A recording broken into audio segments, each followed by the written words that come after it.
head vaatajad vaatama taas saadet Raudsaare dialoogid. Mul on rõõm tervitada meie tänases saates kunstnikku kõige laiemas mõttes Peeter Laurits. Tere! Tervist! Täisnimi vist on Peeter-Maria Laurits, kui ma ei eksi.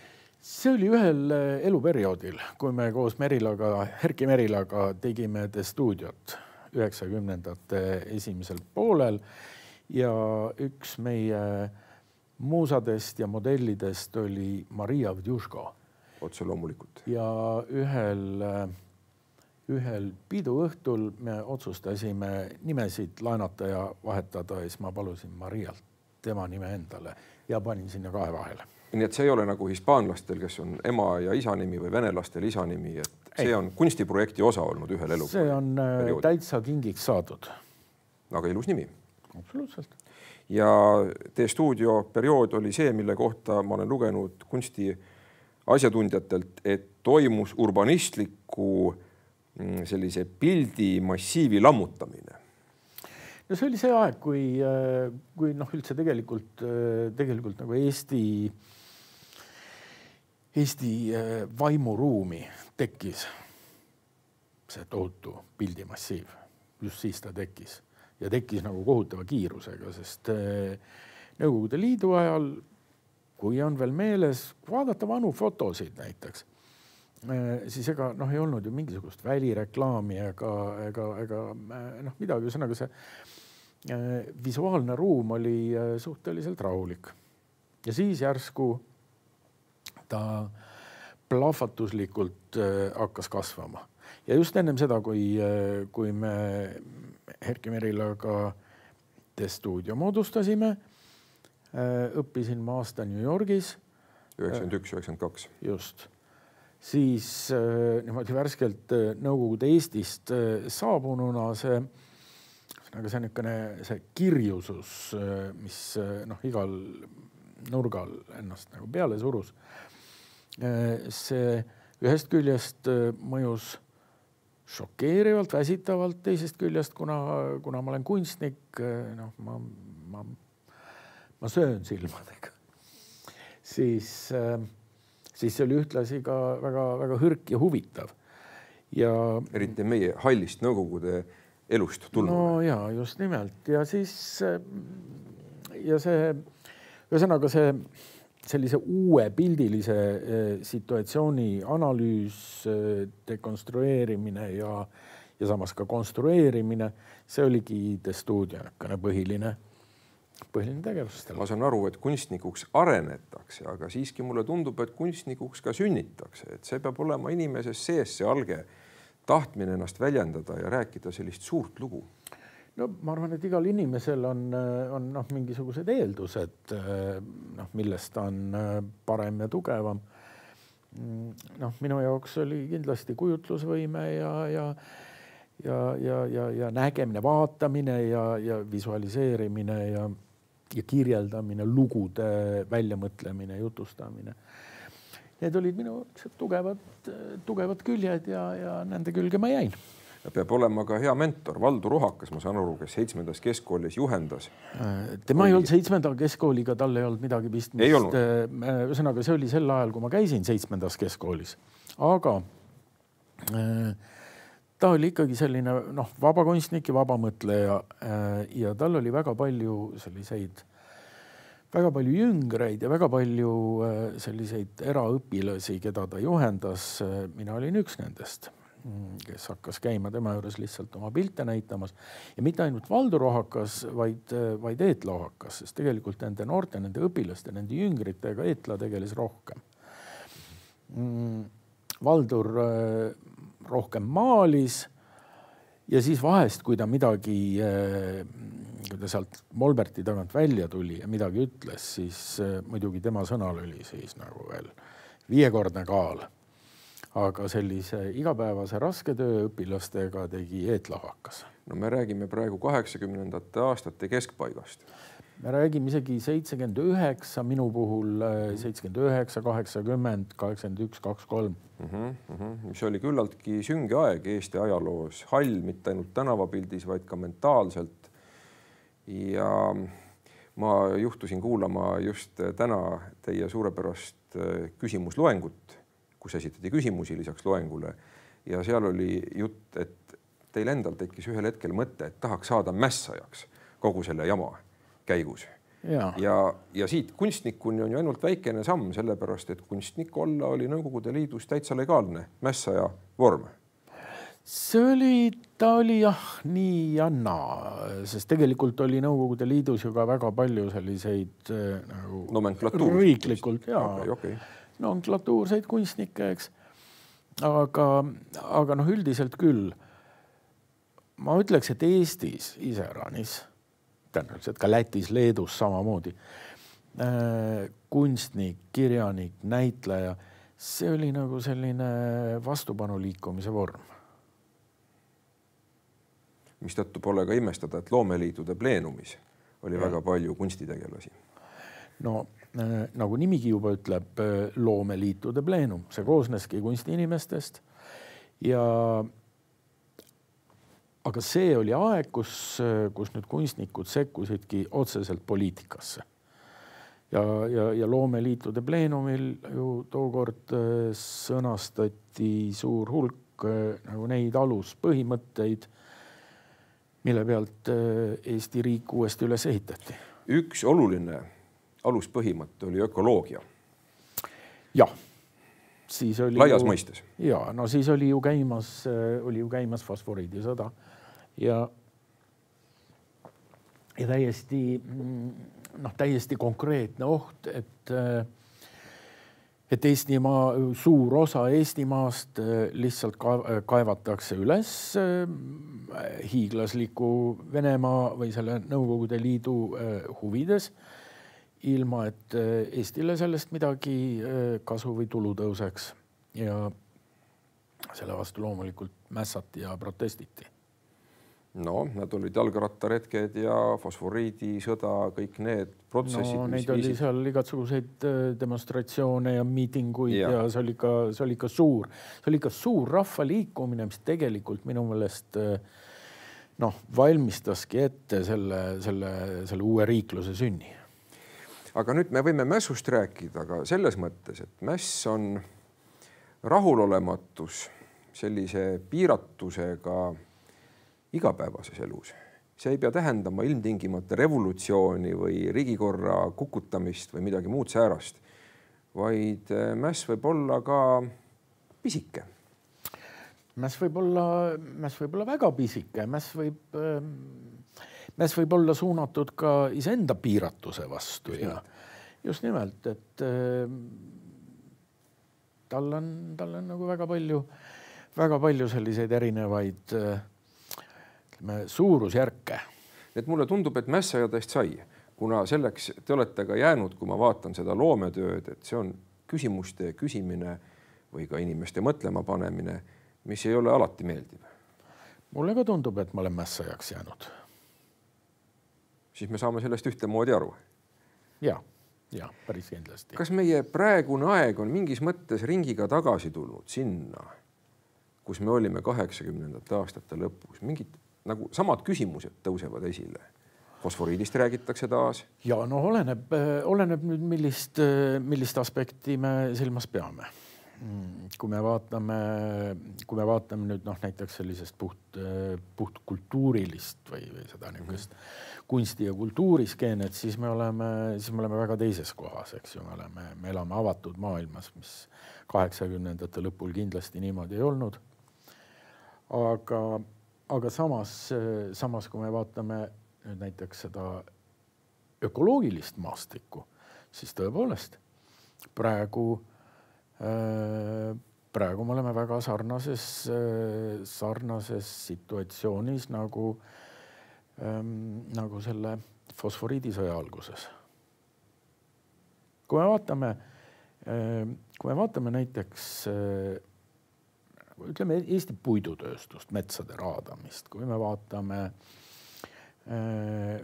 vaatame näiteks Rail Balticu nagu ülesehitamise printsiipe ja seda viisi, kuidas seda tehakse. Kui me vaatame kas või näiteks neid samu kaevandusteemasid, mis meil praegu siin üleval on, siis ma arvan, et me oleme sarnases kohas. Kui 80ndate lõpus oli tegemist sellega, et üks suur riik, kes meid okupeeris, lihtsalt üritas meie maad tühjaks tõmmata ressurssidest, siis praegu on natukene teistmoodi. Praegu on olukord selline, kus üks väga kitsas kildkond inimesi, eks ju, meie oma inimesi, oma kasupüüdlikel eesmärkidel üritab, kuidas seda nüüd öelda, üritab liugu lasta meie kõigi ühisvara peal. Sest et meie looduskeskkond, see ju siiski peaks kuuluma, kui nüüd üldse loodus saab kellelegi kuuluda. See on nüüd minu meelest veel üks küsimus, millel võiks ju peatuda. Kas inimene saab omada maad või metsa või merd või järve? Seadusandluse kohaselt saab.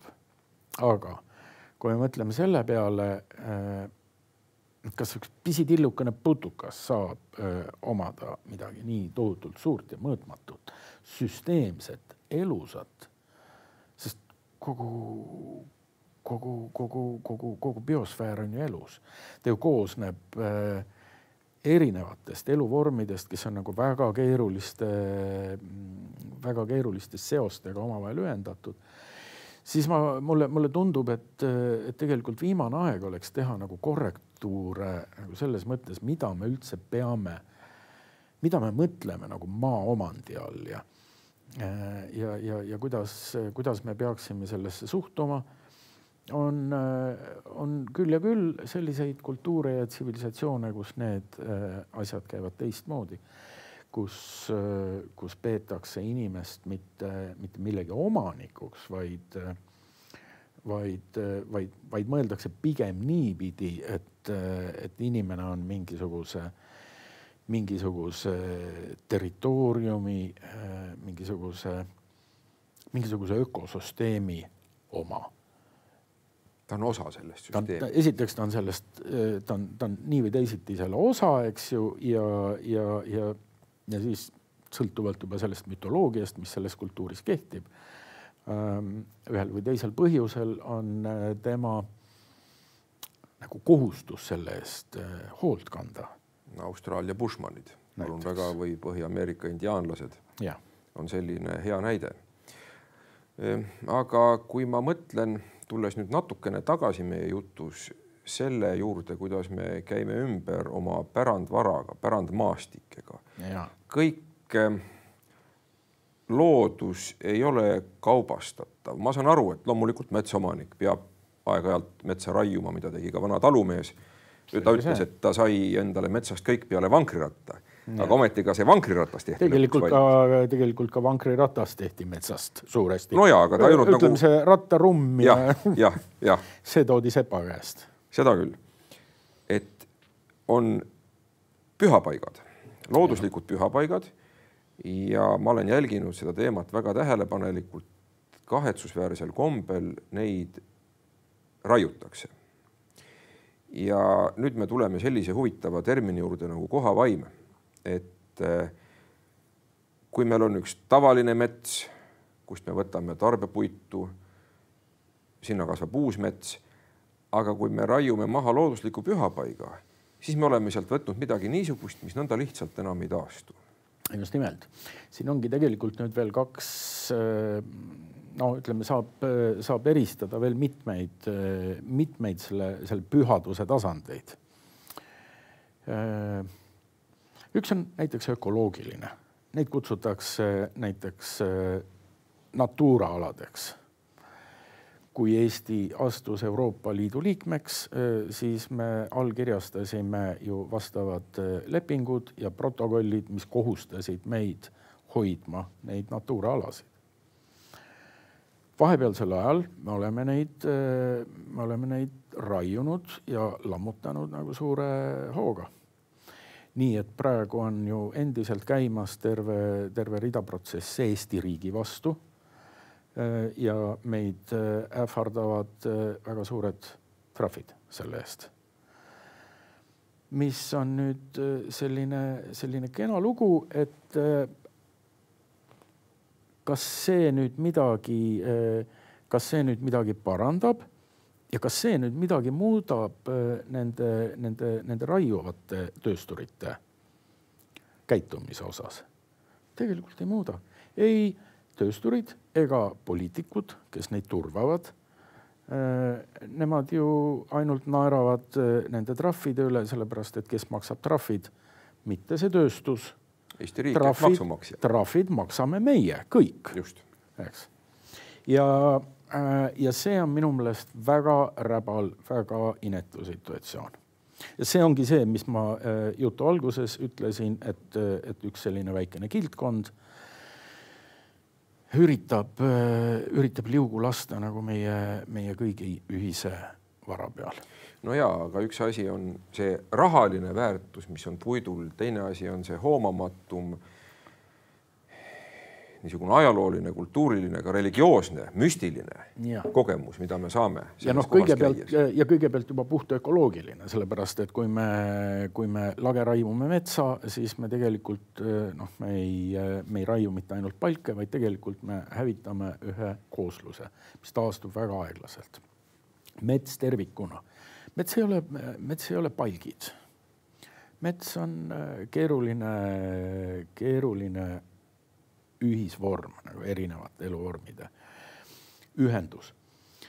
Ja see on küll nagu see põhjus, miks Euroopa Liit on otsustanud kaitsta neid natuuraalasid, mis on, ütleme, ühel või teisel põhjusel harukordsema või hinnalisema ökoloogilise väärtusega. Aga siis lisaks sellele muidugi on veel nüüd need konkreetsed pühapaigad, mis olgu need ristipuud, olgu need vanad puiesteed, olgu need vanad puisniidud, vanad hiied. Ja võt siin me jõuame nagu tõesti sinna juurde, kus näiteks hiiepuude puhul seda on väga raske öelda, mis teeb nad pühaks. Kas see on mingisugune ühine mälu, mis on sinna ladestunud aegade jooksul? Või on see midagi muud? On see mingisuguse paiga energeetiline iseloom? Aga selge on see, et näiteks enamus kirikuid, mis on Eestis rajatud, mitte ainult Eestis, igal pool mujal.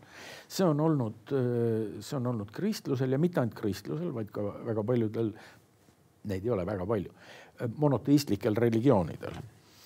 Et need uued pühakojad vallutatud maadel rajatakse just nimelt nende endiste pühapaikade peale. Siin võib vaielda, et rajati sellepärast, et inimesed juba olid harjunud seal käima ja nii oli mugav. Rajati sellepärast sinna, et nad kõigepealt nagu maha lõigata ja ehitada uus asi asemele seeläbi need inimesed, kes seal paikkonnas elasid, need nagu psüühiliselt allutada endale sellele ülemvõimule. Aga seal on ka teisi võimalusi, just nimelt see mingisuguse paikkonna energeetiline koostis. Ma ütleks väestamine. Nii nagu indiaanlased usuvad, et kui nad söövad ära oma vastase südame, saavad nad sama julgeks, kui oli nende langenud vastane.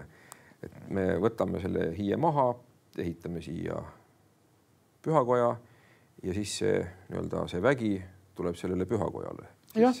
Ka niisugune uskumine, kuna toona ma olen kadunud Eeno Kaameriga sel teemal kõnelnud, tema ütleb, et ei olnud väga suurt vastuolu sellise kristluse ja toonase loodususu vahel, et nad olid üksteisega päris tihedalt läbi põimunud. kuni tuli protestantism. Täpselt. Ja seda on näha ka tegelikult praegu näiteks Setumaal, kus on olnud õigeusk. See on olnud ka selle loodususundi suhtes nagu palju sallivam. Täpselt nagu katoliiklus alguses. Katoliiklus on ju tegelikult võtnud väga palju sellest vana Euroopa muinasusundist teemasid üle. Kui me mõtleme nüüd kas või Neitsi Maarja peale. Kui palju me piiblit lugedes temast üldse kuuleme? Üsna vähe. Aga samas Vahemere maades on Neitsi Maarja on pigem peategelane, kõrvaltegelane. Ja see nihe oligi vajalik selleks, et need kohalikud rahvad ristiusku tuua. Ilma selle maaema kultuseta, sest tegemist on maaema kultusega lihtsalt uues vormis, ilma selle kultuseta neile ei oleks õnnestunud kristlust maha müüa. Aga tuleme nüüd selle koha vaimu juurde tagasi. Et kuidas seda kirjeldada, kuidas seda defineerida? Mis on koha vaim? See on keeruline. Ma olen sellest rääkinud näiteks Jaak Ikasega, Tartu Ülikooli füüsika emeriitprofessor, kunagine füüsika instituudi direktor. Väga tõsine täppisteadlane, kes on korduvalt tunnistanud, et neid energialiike, mida me ei oska mõõta ega nimetada, neid võib olla rohkem, kui me arvata oskame. Mis tähendabki seda, et maal mingisugusel paikkonnal võib olla erinevatel paikadel võivad olla nagu erinevad energeetilised iseloomud. Seda teab ka rahvapärimus väga hästi, näiteks Võrumaal on selline mõiste nagu essüte või külmkinga jälg, mis on selline, see ei kasva hästi midagi. Kus on selline paik metsas ja seda on näha nagu taimestik on seal teistsugune aga inimese psüühika hakkab seal ka teistmoodi toimima. Näiteks seal külmkinga jäljest üle minnes, sellest on väga palju rahvajutte ja legende ja muinaslugusid. Inimene võib kergesti ära eksida. Ma olen ise seda kogenud omaenda metsas Kütiorus, mida ma nagu tunnen nagu oma püksi taskut, aga enne hulgun kuidagi sihitult ringi mitu tundi märkamata, aru saamata, kus ma olen, kuni järsku avastan, et ma olen seal lihtsalt nagu mingisuguseid hajameelseid ringe teinud ja on teistsuguseid kohti, eks ju, mis nagu paigale kinni naelutavad, sellisesse mõtisklusse, süüvimisse meelitavad. Ma olen teinud oma kassiga, esimese kassiga, kellega koos me Kütiorgu kolisime, Hippolitiga, selliseid metsarännakuid. 90. aastate lõpus. See oli 90. lõpus, jaa. Ta oli nagu selline metsa ja inimeste vaheline suur saadik. Väga tark loom. Ja me tegime koos jalutuskäike niimoodi, et ma võtsin ta sülle, lülitasin välja oma tahte, tegin lihtsalt kassile hobust. Ja kass on tundlik loom. Ta näitab oma kehaga väga selgelt, väga täpselt, kuhu ta minna tahab, mida ta tahab. Ma allusin sellele. Ja sellisel kombel metsas ringi käies ma kogesin hoopis teistsugust metsa, sest erinevad eluvormid kogevad maailma väga erinevalt. Milline see mets oli?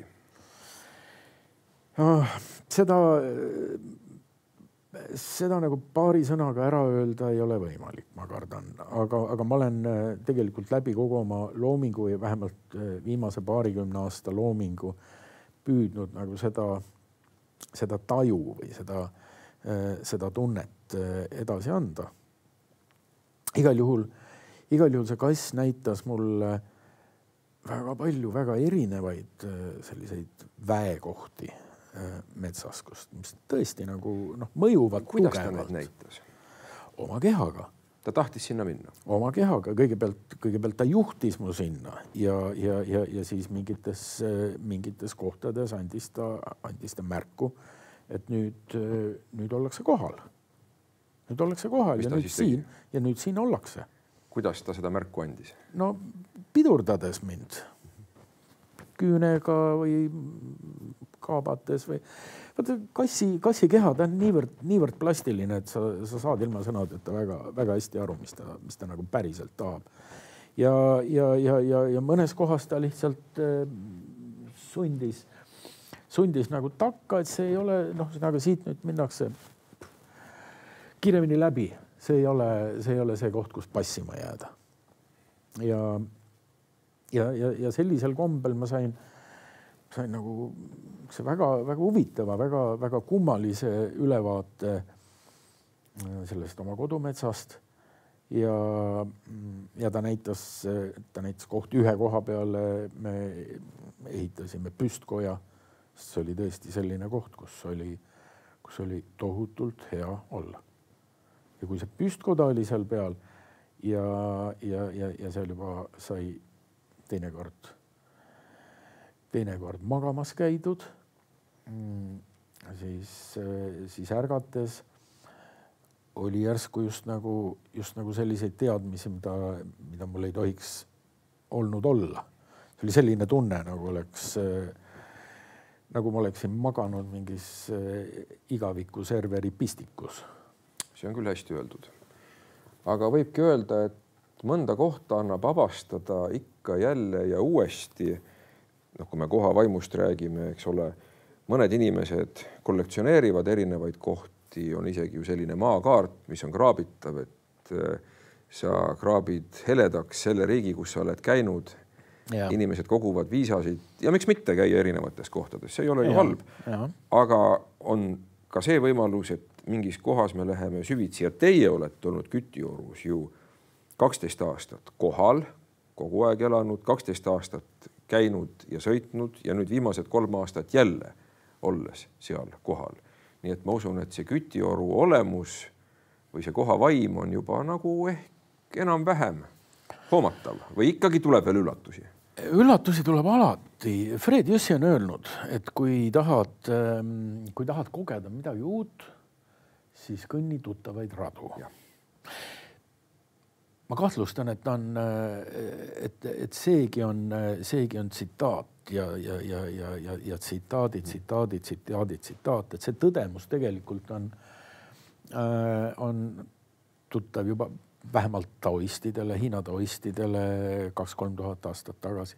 See on vana tõdemus ja nii see on. Kui sa käid nagu tuttavas kohas, sa nagu märkad rohkem, sa märkad neid muutuseid, sa märkad detaile. Sa oled öelnud välja selle, mis on ebaoluline ja näed seda, mis on oluline. Just. Võõrasse kohta minnes, uude kohta minnes, see on väga elamuslik, väga äge. Aga seal on kõik on nagu ühtemoodi eksootiline ja uutmoodi. Et seal neid detaile tajuda nagu võõrsil olles on palju raskem kui oma koduõuel. Aga see Kütiorgu jõudmine oli ju vist ka oma ette huvitav lugu. Kütiorgu sinna 70ndate lõpus sai sinna ikka hääletatud ja käidud. Ta oli siis selline, me rääkisime ennem kunstnike mässulisusest. See oli tegelikult selline kunstnike kogunemiskoht. Mitte ainult kunstnikke, seal käisid ka kirjanikud, Vaino Vahing, Madis Kõiv, Juhan Viiding, seal käisid näitlejad, seal käisid nagu kõikide valdkondade loojad. Ja ta oli selle poolest tore ja turvaline koht, et kui Kuku klubis tead, ikka võis jälle mingisugune koputaja sulle lauda istuda. Noh, Kütiorgus nad olid nagu peo peal ära nähtavad ja sinna neid üldjuhul ei kutsutudki. Ja seetõttu ta oli seal selline, see ohakate majapidamine oli selline pisikene vabaduse kants, kus kõneldi väga palju näiteks võimu ja vaimu konfliktist. See oli seal peaaegu igapäevane jutu teema. Aga see ongi igavene teema. See ongi igavene teema, otse loomulikult. Ja. Aga Kütiorg tõmbas tagasi. Ja, ta tõmbas tagasi ja see oli naljakas, kui ma lõpetasin õpingud New Yorgis, siis esimene igatsus, tegelikult ma tahtsin New Yorki tagasi minna, mul lihtsalt viisa lõppes otsa, mul oli plaanis, et ma tulen koju tagasi, pikendan oma viisat ja siis jätkan seal oma tegevust. Aga ma tahtsin vahepeal kindlasti koju tulla ja üks asi, üks koht, mida ma tahtsin külastada, oli seesama Kütiorg. Nali oli aga selline, et kuna 92. aasta majanduslik situatsioon oli selline, nagu ta oli, kes mäletab, see mäletab. Kunstnikuna ellu jääda oli kohutavalt raske. Selleks, et püsima jääda, me moodustasimegi Merilaga Stuudio. Tegelesime meediakunsti ja meediakriitilise kunstiga ja kogu see tegevus, see võttis nagu niivõrd palju energiat ja aega, et ma selle 4 või 5 aasta jooksul, mis me Stuudiot ehitasime, ma Kütiorgu ei jõudnudki. Üldse mitte? Mitte kordagi.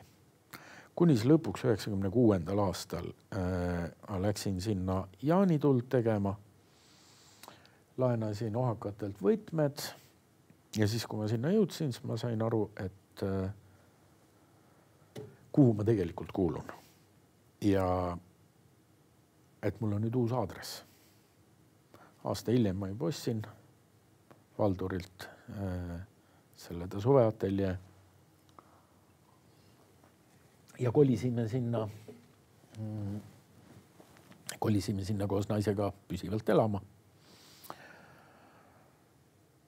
Aga see sinna jõudmine sellise kindlustundega, kuigi nüüd kui mõtleme pragmaatiliselt, siis nagu seda, millest seal nagu metsas elades, millest elada, mul ei olnud vähematki aimu, mul ei olnud ettekujutust. Samas, kui see otsus oli sündinud, siis elu hakkas nagu vaikselt nagu kirsikive mulle ette veeretama kõikvõimalikke võimalusi, mis lasid nagu sellel elul teoks saada.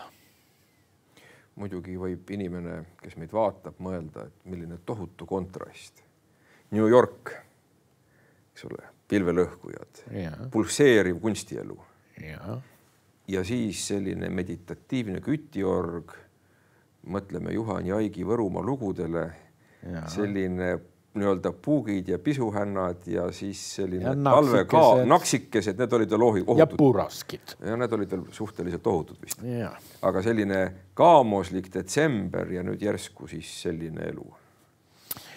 Aga tegelikult, kui me vaatame metsa nüüd päris lähedalt ja päris tõsiselt ja vaatame metsale otse silma ja katsume aru saada, mis seal toimub, siis me avastame, et tegemist on nagu palju rahvarohkema, palju erinevate kultuuride rohkema ja palju kirjuma keskkonnaga kui New York. Sest kõik need eluvormid, kes metsas nagu omavahel põimuvad ja läbi käivad, see on tohutu. Ja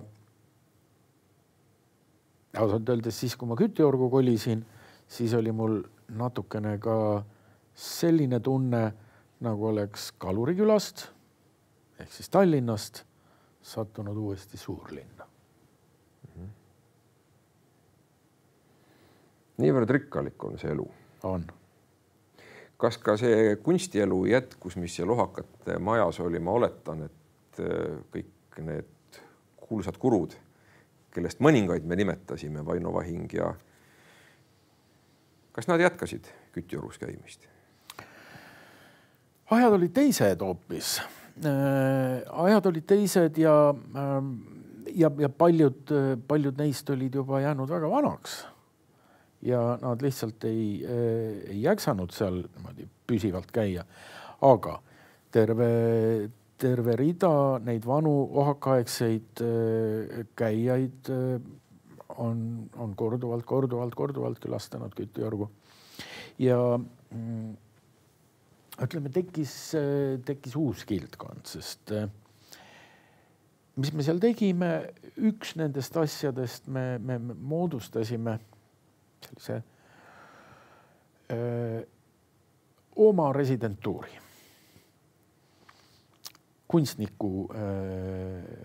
Kunstniku hallatava residentuuri, kuhu ma kutsusin oma sõpru üle maailma ja just nimelt neid sõpru, kunstnikke, kirjanikke, muusikuid, teadlasi, kes konkreetselt tegelesid metsaga või ütleme selle keskkonnatemaatikaga. Ja see oli selline natukene metsavendlik residentuur. Selles mõttes, et me kuskilt väljapoolt toetust me saime üsna napilt. Aga me väga ei kurtnud ka selle üle, sest niimoodi meil olid palju vabamad käed. Me tegutsesime oma vahenditega. Aga nii, nagu te tahtsite. Aga täpselt nii, nagu me tahtsime. Ja põhimõtteliselt see, ütleme, ohakate rajatud õhustik, see jäi sinna suuresti alles. Seal me oleme korraldanud seal küll ökosemiotikute mingit sellist suvelaagrit, kui ka näiteks Tallinna ja Tartu ülikoolide sinoloogide, Hiina teadlaste sellist kokkutulekut. See oli muuseas päris keeruline asi, sellepärast, et Tartu ja Tallinna sinoloogide koolkonnad ei saa omavahel väga hästi hakkama. Aga nad said. Aga Kütijorus nad said täitsa hästi hakkama. See oli väga huvitav seminar, ja me oleme ka erinevatele tudengitele pakkunud praktikabaasi nii Kunstiakadeemiale kui ka Tartu Ülikoolis hüdroloogid, kes iganes. Et ega selles mõttes kultuurielu Kütijorus ei ole kunagi lakanud ja mingil hetkel me rajasime sellise maakunstiraja, kuna meie kõrval naabriteks oli kohe üks suusabaas, kuhu inimesed tulid loomulikult ka suvisel ajal. Aga siis oli sellega probleeme, sest eks nad eksisid metsa ära, lärmasid seal, pildusid taarat laiali. Kas nad astusid üle külmkinga jälje? No küll sedagi juhtus, kahtlemata. Aga kurb tulemus oli see, et meie oma sõpradega pidime pärast talguid tegema, seda metsa kraamima ja koristama ja puhastama sellest. Siis, kui oli tehtud maakunstirada, siis seal juhtus nagu mitu meeldivat asja korraga. Kõigepealt